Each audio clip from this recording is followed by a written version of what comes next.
એને mind management કહેવામાં આવે છે અત્યારની ભાષામાં. ટાઈમ મેનેજમેન્ટ હોય છે એક, અત્યારની ભાષામાં ટાઈમ મેનેજમેન્ટ કે. ટાઈમ મેનેજમેન્ટ એટલે શું? Priority management. ટાઈમ મેનેજમેન્ટ એને કહેવાય. ટાઈમ તો બધાને હવને 24 કલાક જ મળે છે અને એનું કઈ મેનેજમેન્ટ થતું નથી.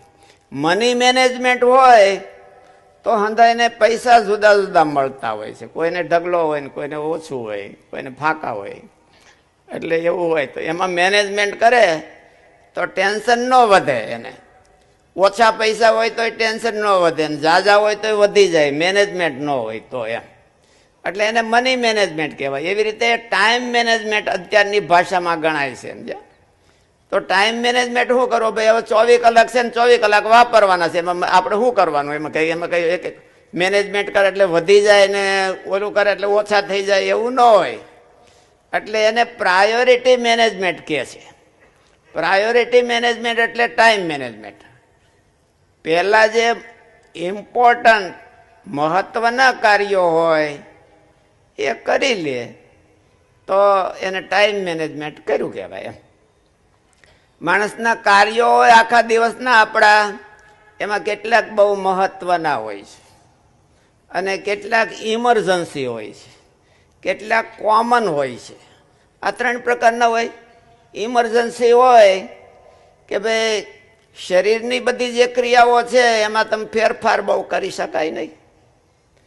બીજા અમુક કાર્યો હોય, ભાઈ ઇલેક્ટ્રિકનું બિલ ભરવાનું છે તો એની તારીખ વહી જતી હોય તો એ અર્જન્ટ થઈ ગયું કહેવાય. એને પછી ભરી નાખ, ન ભરો તો ઓલા ડિસ્કનેક્ટ કરી નાખે તો મુશ્કેલી થઈ જાય. પછી એને કનેક્શન કરાવતા 2-3 મહિના વયા જાય.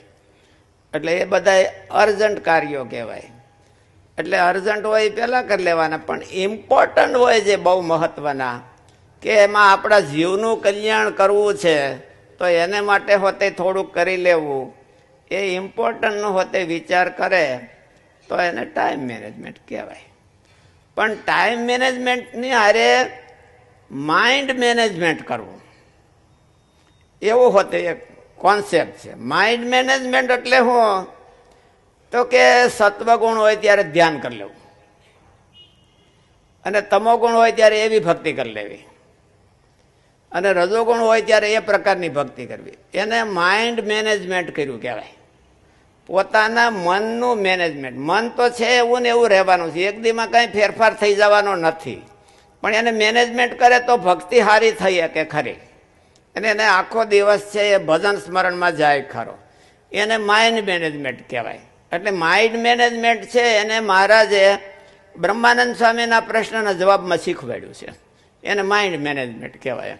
કે યુક્તિ શીખવી. ભગવાનની મૂર્તિ જ્યારે આપણને બહુ સ્ફૂર્તિ હોય ને સત્વગુણ હોય ત્યારે ભગવાનની મૂર્તિ ધારી લેવાની, અને ત્યારે બીજું કામ છે એ થોડુંક આગા પાછું કરી અને ભગવાનની મૂર્તિનું ધ્યાન કરી લેવું. આપણા જીવનમાં કલ્યાણ, આપણા જીવનું કલ્યાણ થાય એવા નિર્ણય હોતે કરી લેવા. નિર્ણયો હોતે ત્યારે જ આવે, નહીં તો આવે નહીં. ઊંઘ આવતી હોય ને ઝોલા આવતા હોય ત્યારે નિર્ણય થોડા કરતા હોય. ત્યારે નિર્ણય એક જ થઈ કે પથારી ક્યાં છે, બીજા કઈ નિર્ણયો ન થઈ શકે. એટલે નિર્ણયો જો સારા લેવા હોય, પોતાના જીવનના સારા નિર્ણયો લેવા હોય તો એને સત્વગુણમાં લઈ લેવા. પોતાને સત્વગુણ જ્યારે આવ્યો હોય, આને કહેવાય માઇન્ડ મેનેજમેન્ટ. પોતાના મનનું મેનેજમેન્ટ કરવું. સારો ગુણ હોય કે સ્ફૂર્તિ હોય ત્યારે નિર્ણય સારો લઈ લેવો.